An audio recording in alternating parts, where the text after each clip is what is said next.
This podcast is for informational and educational purposes only and should not be construed as investment, tax, or legal advice. Any examples or frameworks discussed are general in nature and may not be suitable for all investors. All investing involves risk, including the possible loss of principal. Past experiences and planning approaches do not guarantee future results. Most investors spend their entire lives trying to make more money, but very few ever stop to ask how much is actually enough. So here's my opinion. You only need about $500,000 a year in income.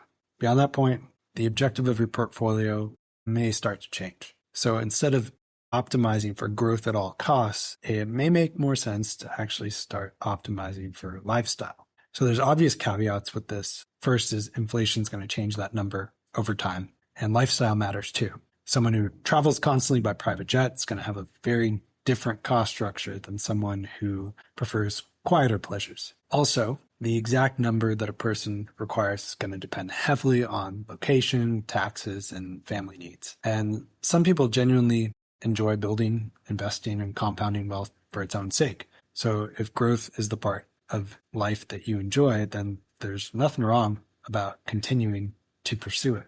But for many people, there comes a point where more income just stops materially improving their life, and the marginal benefits tend to shrink. So here's an example. Imagine you're making $50,000 a year and you get a $10,000 raise. That $10,000 is huge. It's going to be potentially life-changing compared to where you were immediately before that. Now imagine you're making $1 million a year and you get that $10,000 increase in your income. Might not even notice it. At some point, the relationship between money and life satisfaction starts to flatten. And that's when the portfolio question really starts to change. Instead of asking, how do I maximize returns? You might want to start asking, how do I maximize life? So in my experience, most investors, they go through two distinct phases. First phase is accumulation. That's early wealth building, where you may want to be really aggressive and take some concentrated risks. Sometimes it's through an operating business, and sometimes it's through real estate, and sometimes it's through public markets. And I'll say here that successful early wealth building does not always require aggressive strategies.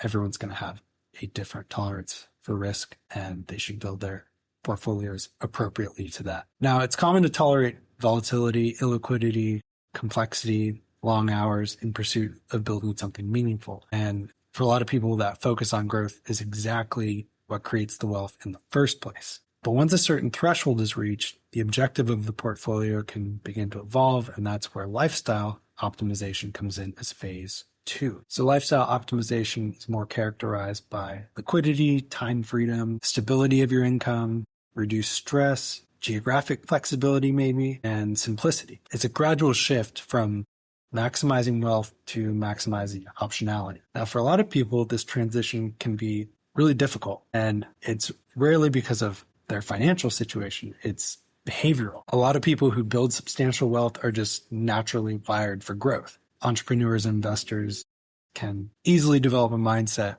where they're just thinking more is always better. And that's extremely useful during the accumulation phase, but it can make that transition just kind of difficult. Like a lot of things in life, keeping the status quo is easier than changing direction. And the hardest transition isn't learning how to build the wealth, but it's learning when chasing the wealth stops meaningfully improving your life. So I've seen this pattern emerge time and again. People, they build their wealth, and after a liquidity event or maybe just a sustained period of strong success, they continue to aggressively invest.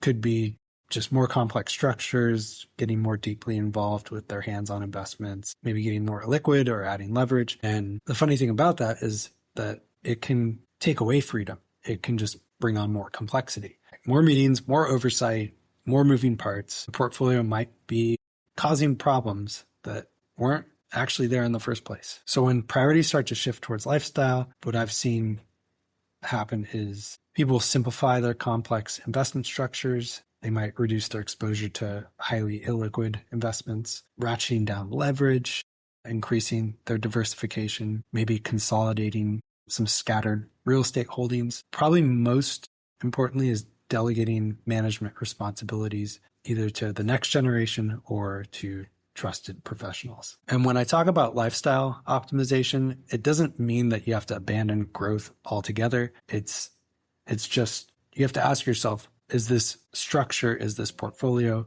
are these investments supporting the life that I actually want? And you have to counterbalance that against simplifying investments that may cause a reduction in long-term returns compared to what you may have experienced before. So early in life, the biggest financial risk tends to be just not having enough. And then later in life, the risks start to change. Portfolio that's designed purely for maximum growth can create additional problems. So this is the question that I think most investors should ask themselves. What is the portfolio actually for? A lot of people treat it like a scoreboard, which is totally fine if you're into that. But if the objective changes, if you notice that your lifestyle is not what you want, maybe your relationships are suffering, maybe your health is suffering, then you might want to consider that the goal isn't just building the stockpile, it's designing the life that the stockpile was meant to support from the first place. And then ultimately you ask yourself, is the next dollar really the most valuable thing that you could optimize for? And if no,